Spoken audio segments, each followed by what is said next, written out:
ሰላም ጤና ይስጥልኝ የተወደዳችሁ የሶሻል ሚዲያ ቤተሰቦች መልካም ስምን ማጥፋት ወይም ዲፋሜሽን ኦር ክራይም አጌንስት ጉድዊል በፍትሐብሔርም ሆነ በወንጀል እንደሚያስቀጣ ያውቃሉ? ከቅርብ ጊዜ ወዲህ በተለያዩ የመገናኛ ብዙሃን በተለይም በማህበራዊ ሚዲያ በምንላቸው ወይም ሶሻል ሚዲያ በምንለው የመገናኛ ብዙሃን ሰበር በማለት አስደንጋጭ በማስመሰል ያልተጠበቀ በማድረግ እንዲሁም አፍራሽ ወይም ኔጌቲቭ ኮንተንቶችን የያዙ ቪዲዮዎችን በመልቀቅ አርዕስተ ዜናዎቻቸውን ወይም ደግሞ ሄድላይኖቻቸውን ሳቢ ለማድረግ በማሰብ አሉባልታ ዜናዎችን ወይም ያልተረጋገጡ የግል አቤቱታዎችን በመቀበል በሚያሰራጯቸው ፕሮግራሞች ምክንያት መሰረታዊ የግለሰቦች ወይንም የተቋማት ወይም የድርጅቶች መብቶች ሲጣሱ እንዲሁም መልካም ስማቸው ሲጠፋ እያስተዋልን እንገኛለን። ከሰሞኑ እንግዲህ በሶሻል ሚዲያ ሲራገብ የቆየውን አርዕስት በሚመለከት ሁላችሁም የተመለከታችሁትና አስተያየታችሁን የሰጣችሁት ቸኩላችሁን ፍርድ የሰጣችሁበት ጉዳይ ነው።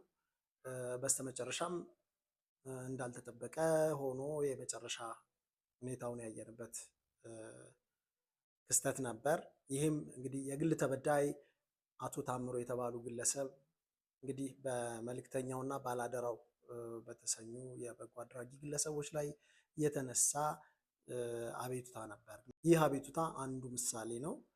እንደዚህ አይነት መሰል ፕሮግራሞች ደግሞ የብሮድካስት ሕግን መሰረት አድርገው መሰራትና መሰራጨት ያለባቸው ስለመሆናቸው አጽንኦት ሊወሰድበት የሚገባ ጉዳይ ነው። ይህንን ያልኩት እንግዲህ በዚህ ጉዳይ ላይ የቀረበው ፕሮግራም በሶስት ክፍል የተከፋፈለ መሆኑን ተመልክቻለሁ።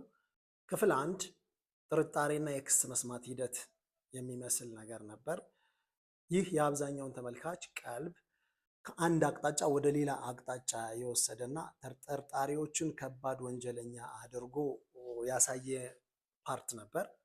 ክፍል ሁለት ደግሞ ጋዜጠኛው መጠራጠር የጀመረበት የግል ተበዳይ ነኝ ባይ ደግሞ እርግጠኛ ሆነው ወንጀል ፈጻሚው ይሄ ነው ብለው የጠቆሙበት ፓርት ነበር።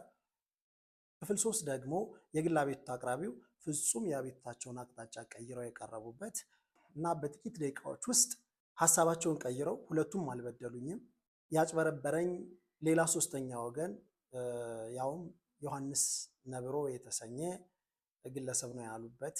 በዚህ ሶስተኛው ፓርት ላይ ደግሞ የሚገርመው ወንጀለኛ ነኝ ባይ ኑዛዜውን በቴክስት የላከበት እና በሚዲያውም የተላለፈበት ፕሮግራም ሆኖ ፍጻሜውን አግኝቷል ማለት ነው።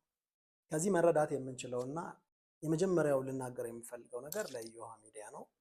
የግል ተበዳይ ነኝ ባይ ጉዳያቸውን በሕግ መንገድ መጀመራቸውንና በፖሊስ በኩል በምርመራ ሂደት ላይ ያለ መሆኑን የግል ተበዳዩ እንደመናገራቸው በዛ ጉዳይ ላይ ፕሮግራም ከመስራት መቆጠብ ነበረበት ባይ ነኝ።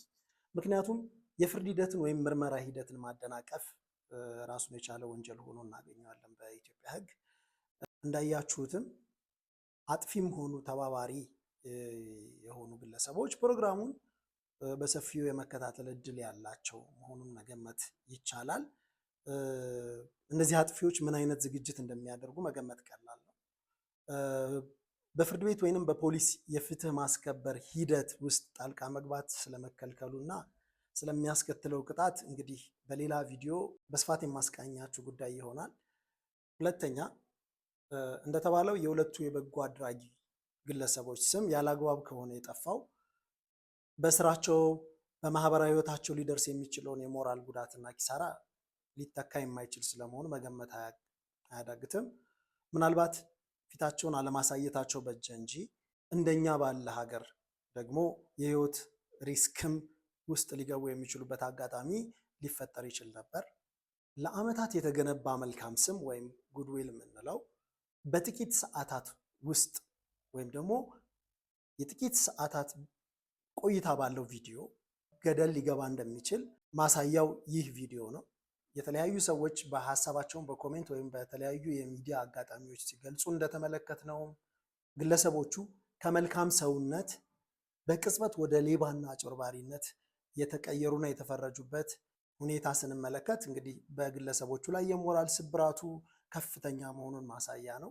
ስለዚህም እዮሃ ሚዲያ ይህንን ከማቅረቡ በፊት ሶስቱንም ፓርቶች በአንድ ላይ ከተመለከተ በኋላ የሚኖራቸውን ሪስክ ከግምት ውስጥ በማስገባት ከዚህ በተሻለ መንገድ በተሳታፊ ወገኖች ላይ ጉዳት በማያደርስ ወይም ደግሞ የማይተካ ችግር በማያስከትልበት መንገድ መልቀቅ የሚችልበት አጋጣሚ መኖሩን መገመት ቀላል ነው። አንድን ግለሰብ ወይንም ድርጅት በተሳሳተ መረጃ፣ በሐሰት ውንጀላ ወይንም ያለ ፈቃድ ምስሉን በሚዲያ ላይ በማዋሉ ምክንያት ለሚደርስ ማናቸውም ችግር በፍትሐብሔርም ሆነ በወንጀል ክስ ማቅረብ ይቻላል።